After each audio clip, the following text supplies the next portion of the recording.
Okay, hello everyone, and thank you very much for joining me. My name is Richard from the Seneca team, and I'm here today to talk to you about parental engagement and how Seneca can help with that, but also to have a look at a bit of the theory that there is around parental engagement and student outcomes. Thank you very much already to somebody who's got in contact with on the chat. Asking about if the recording is if the presentation is going to be recorded. Yes, it will be recorded, and it will be made available on YouTube, and we'll send you a link to how to access that after the session, so keep an eye out for an email for that. Now, the way the session is going to run is, as you see, we can obviously share my screen. Hopefully you can see me in the little corner of your screen, and if you can hear me, if you can't hear me, can't see me, can't see my screen at any point, please do just someone let me know. Otherwise, I won't be aware of what's going on. However, if you want to ask any questions or anything like that, what you can do is if you just hover over the screen, you'll see a little chat option that pops up at the bottom corner. So just press chat and I'll be happy to answer any questions that you have as time goes on, and I'll make sure I'll leave some time towards the end. So, the session we're going to run through today is, I've lost my mouse, here we go. So the session we're going to run through today is going to look at 4 different main areas. So we're going to first of all look at the link between parental engagement and pupils' outcomes and what that says and a bit of the theory behind that. And I'm going to look through, going to go through some recommendations based on what the EEF has brought forward through their research.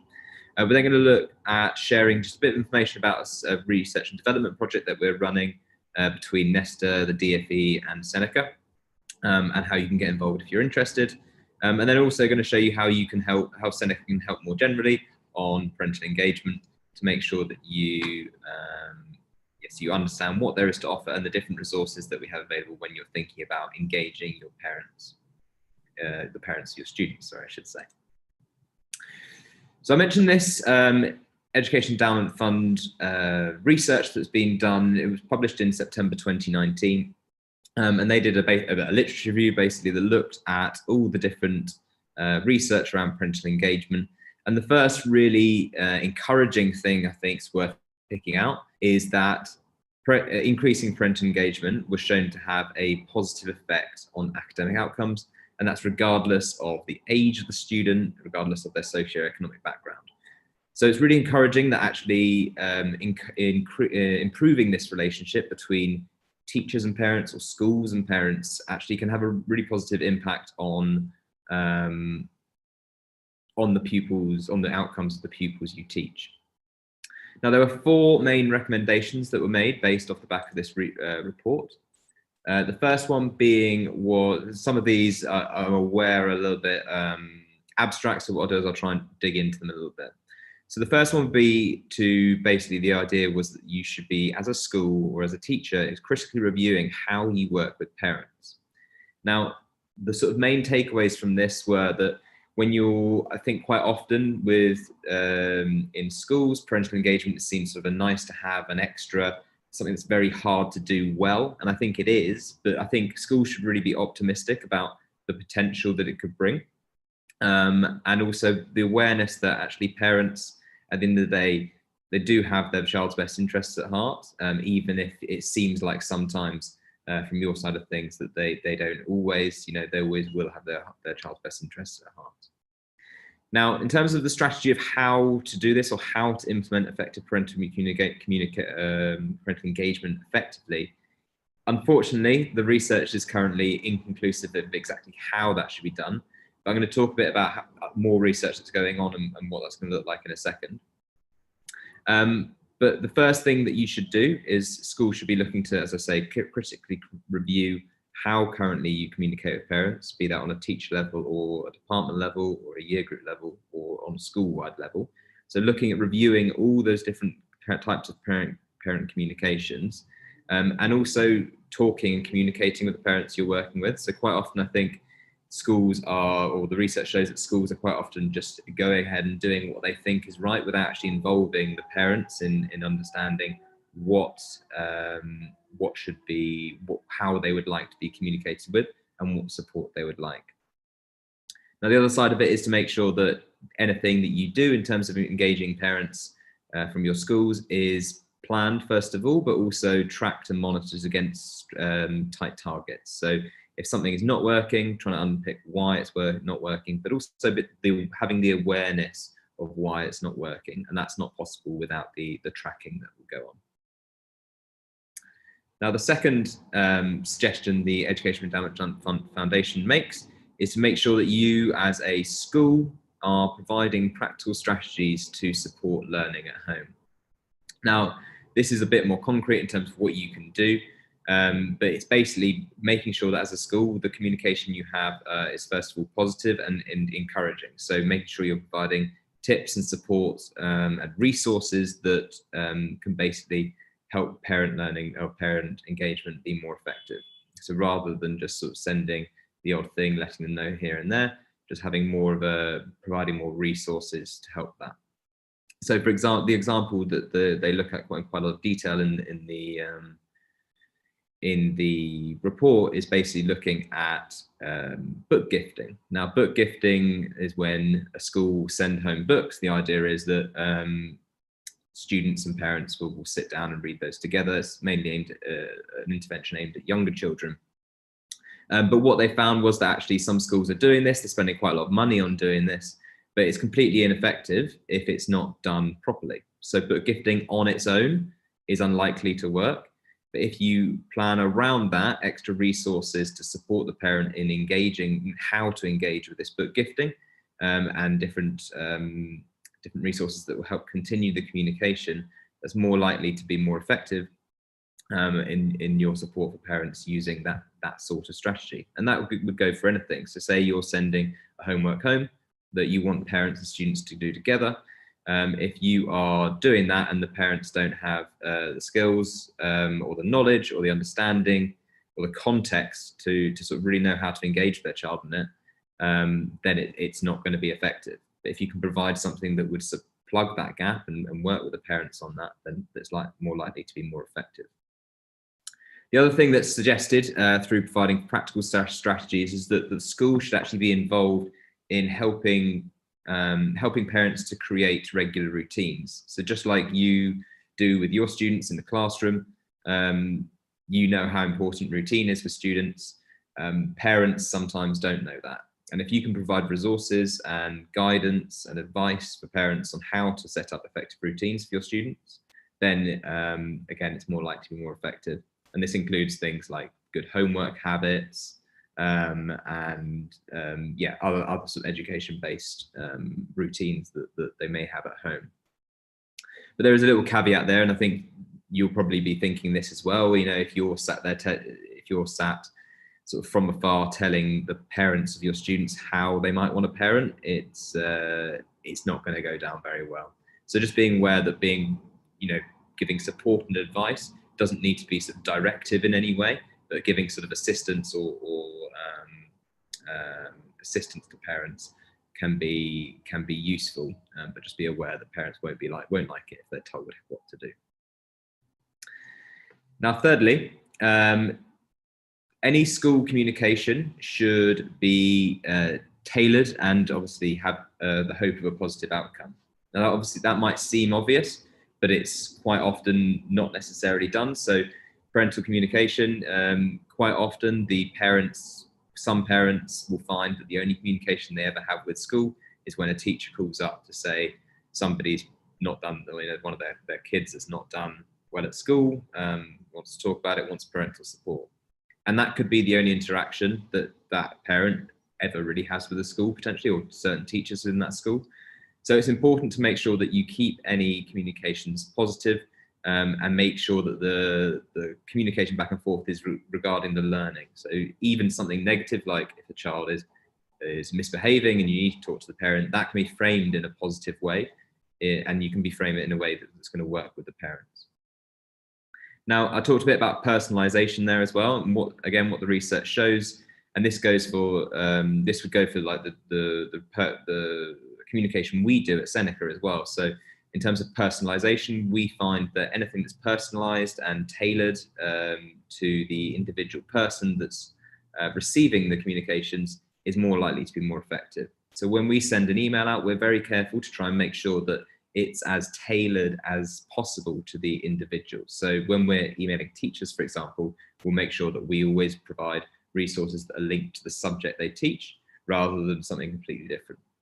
Now, again, that might seem like an obvious thing to do, but quite often schools don't necessarily think about how, or again, the research shows, sorry, that schools don't think about how they can engage or how they should be engaging the parents and thinking about content that they're sending out that's relevant to the parents that are going to be receiving it. The other thing is that these communications should, where possible, be linked to learning and look to promote, as I mentioned, sort of the positive interaction. And one way of doing that could be just to make sure that there is communication about celebrating successes through the different platforms that you have. Now, communication should always be two-way as well. So again, I think quite often when schools set these things up, it will go from school to parent, school to parent, school to parent, but there's no back from the parent at all.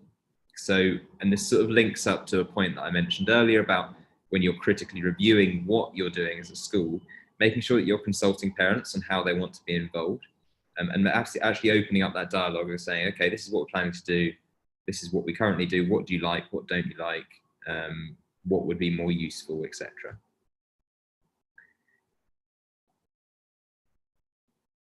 Now, when you look at the research again, so if you're looking at what is currently being sort of done across the country, you're looking at communication, particularly.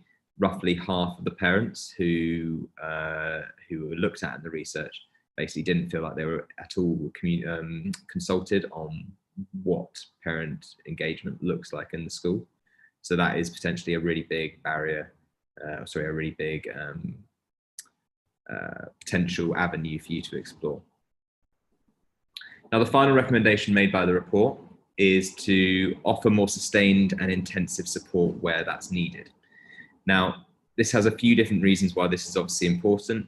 First of all, not every household is the same. So making sure that you're aware of that and the support you're giving each family is specific to their needs. And that's to make sure that obviously not widening, you don't want to be widening any gaps or anything like that. So you want to make sure that the support you're giving to people is specific to their context. But obviously when you're doing this, just be wary to avoid any sort of blame or stigmatizing different groups or discouraging parents inadvertently. Just be really careful when you're doing that. And the other thing to focus on here is when you're thinking about, have a real focus on building parents' effectiveness in their roles, and really remember that actually parents are equal partners in their child's education with yourselves as a school. They are the other half, and they can be just as effective, as you, but just making sure that you're getting the most out of them. So one way to do that might be things like, if you're looking at communicating between school and parents about consistent approaches to behaviour, by doing things like sharing your expectations as a school with parents so that they're clear on what you'd expect. And then first of all, that's something to refer back to if you need to, but also to make sure that the expectations are clear, and that if possible, parents can reinforce those at home as well. So those are the 4 recommendations that have been made through the EEF review. What I'll do is I'll send you a link to the full article afterwards if you want to go into a bit more detail. There's lots and lots of pages, lots more detail that I've gone into just now. These are just sort of some high-level ideas and some thoughts about what this review shows. Now, in terms of what we're doing, I mentioned that the research of what's effective is currently missing in some ways, and that is particularly prevalent around technology. So there is lots of research that shows that parental engagement is good for student outcomes, but exactly how to implement that is still something that's sort of to be discussed or to be finalised. And one of the things we're looking to do, or we are doing at Seneca, is we're working with the Department for Education and Nesta, and we are basically looking at we're looking into a research and development project into how we can actually use our parent platform to be most effective. And if you want to have a look and apply for that program, I just popped the link in the chat now. But really interesting is that actually the DFE this is something that they really want to push. They're offering grants out to schools and also to EdTech organizations to be a part of this program. And we're really excited to be a part of it. So the way it's going to work is we're going to work with a group of 10 schools, and we are going to basically learn with that school what works, what doesn't around EdTech. And it's going to be really interesting to see the results. And we're going to then develop our parent platform after it. Now, for those who aren't aware that we have a parent platform, because there are lots of people who aren't, this is our parent platform. So any parent can sign up for a free account through Seneca. If they just go onto our website, they'll be able to get a free account. And this is something we're really trying to push, given that actually all the research suggests that it's a really useful, valuable resource in terms of improving student outcomes, but it's currently our least used part of our app. So we've obviously got a student platform, our teacher platform, which are our two highest usage, and then we've got our parent platform, which it is newer, which is one of the reasons that it's used less, but it's also something we really want to encourage people to start using in schools, because it's going to make a real difference to parental engagement. Now, I just want to share with you, hopefully you can see this. I just want to share with you a few different resources that we have that can help you to share the parent platform with teachers. The reason it's such an easy thing to do and a nice thing to do is that actually with the parent platform, it makes your communication with parents much more simple, basically. So first of all, it's free for parents to sign up, so there's no need for any charge or anything for them. The communication that we talked about happens automatically, so parents will be able to be involved in students' conversations, students' learning, and aid those conversations between parents and students. And there's nothing for you to do from your side, so you just have to obviously set work on Seneca, but as soon as you get the results back, the parents also get the results back. So it's really interesting and potentially useful way to get the most out of the Seneca platform. So this is an example of one of the resources we use to help help schools engage with parents. And we actually find so this is like an SMS text template, and we find that parents this is the most effective way that schools engage with parents. So when we're looking at the data and where parents sign up and engage with their children on Seneca, the vast majority of how parents find out about this is through this text message. So as simple as that, if you are sending out a text message, and again, thinking about the research and what this shows about this, is text message is actually a very low cost and potentially high impact way to communicate with parents. And if you're doing it regularly, it can be really effective. So this is just could be one example of a way that you could engage with parents. Another way would be, obviously, if you use email or letter still, you might want a letter template. So again, we have these available, so you can send this out to parents if you want. This is the second most successful way that we see schools communicating with parents. And yes, sorry, I should say I've seen a question from Selena asking about if they can have these resources. So yes, these resources will be sent to you afterwards. So you'll get an email from Eventbrite, which is the company that you signed up for this webinar through. I'll send you all these resources. So this is an email/letter template, however you want to use it. And then here, this is maybe not for COVID times, but depending on how you work with your parents, I don't know. This is something you can just print out and cut out and hand out to parents on the school gate or wherever it is, or give it to students, put in their planner. And it basically just talks them through the process. Another potential option is this is actually linked from the letter that we have. So this is just basically a how-to video, just of how to get started on Seneca as a parent. And then obviously we have some webinars as well. So for parents who want their sort of to be given a bit more support and guidance on how to get set up with this, they can sign up to a webinar, and they can get one of the team to sort of explain it through to them. And finally, we have that's my presentation. that was the last one. So the webinars were the last one. If you do have any other ideas, I'd be interested to know how you currently communicate with parents. So if you do have any other ideas of things that you do in your school, then I'd be really interested to hear in the chat. And that could maybe think about how we could provide more resources for you on that. But those resources have been seen to be quite effective when we're working with schools on this, and schools that have sort of really engaged with this have seen, big gains, suddenly with hundreds of parents signing up, and making that communication between teacher and parent much more simple, because it just happens automatically. So that's basically all I wanted to share with you in terms of the research and how that works, and also thinking about the different things that we at Seneca have on offer to support you. But I just wanted to stop now, and I'm going to see if there are any more questions from anyone. If I just stop sharing my screen, there you go. So yeah, have you got any more questions on anything around parental engagement, anything around what we can do, any ideas of what we could do to support you better? I'd be really pleased to hear them.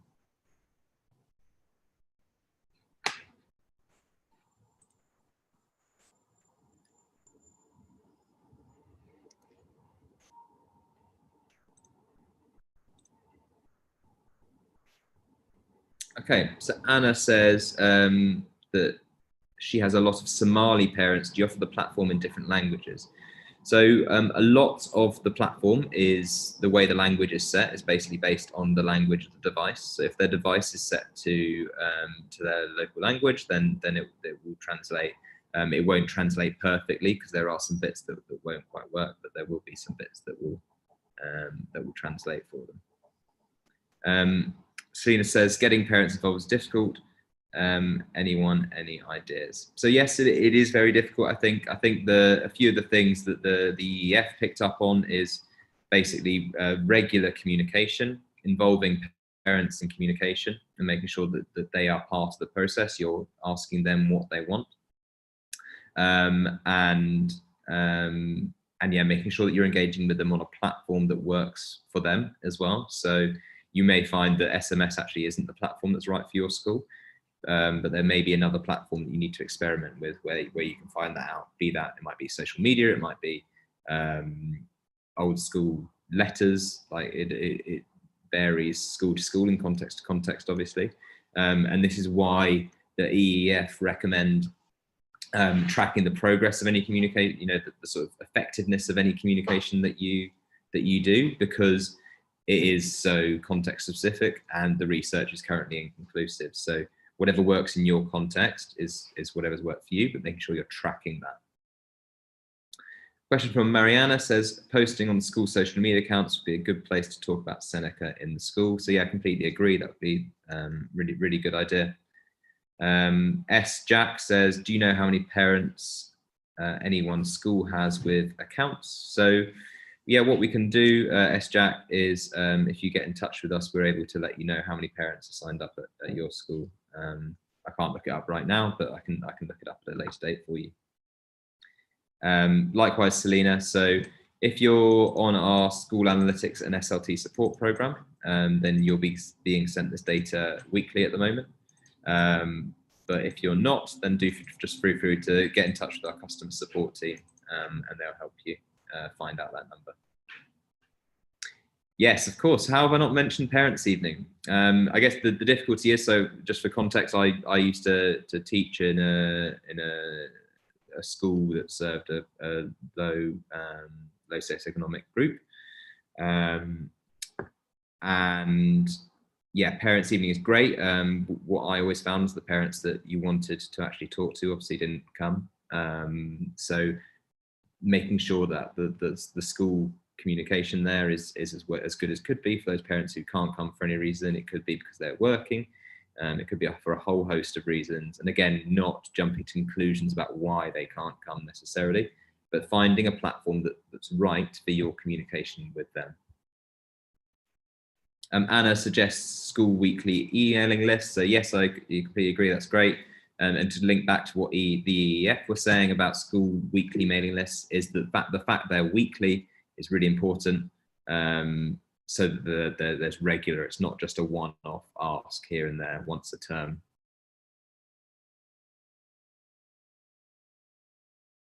So S-Jack is asking about which students are linked to their parents. So unfortunately, we wouldn't be able to provide that data because that would be a data protection issue, but we would be able to tell you how many parents have signed up. Larry says, is there a way for the class teacher to monitor which students have accounts linked to the parent account? So at the moment, no. Larry, unfortunately not. That's not a possibility. So Marianna's doing the parents' evenings on Zoom, which is interesting. So great to hear.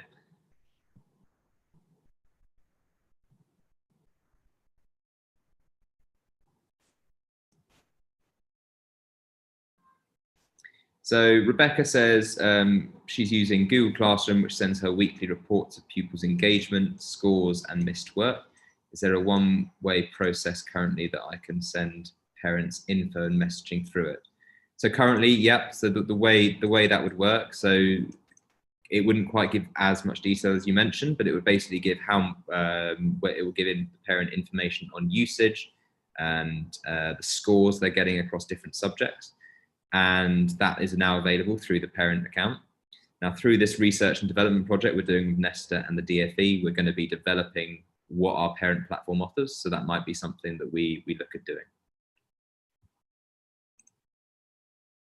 Okay, so I'm actually just going to post the resources that I mentioned in the chat there. So if you want to grab them, then just grab them here. But I will be emailing them to you afterwards as well. So keep an eye out for them. I'll probably send them to you tomorrow morning. So keep an eye out for them if you want to engage with them. But otherwise, that's all we've got time for today, it looks like. If there's any more questions, then do get them coming in. But otherwise, thank you very much for joining. And yeah, if you've got any suggestions of how we can support you better around parental engagement, then we'd be really pleased to hear it. And thank you very much for your time. Have a great day.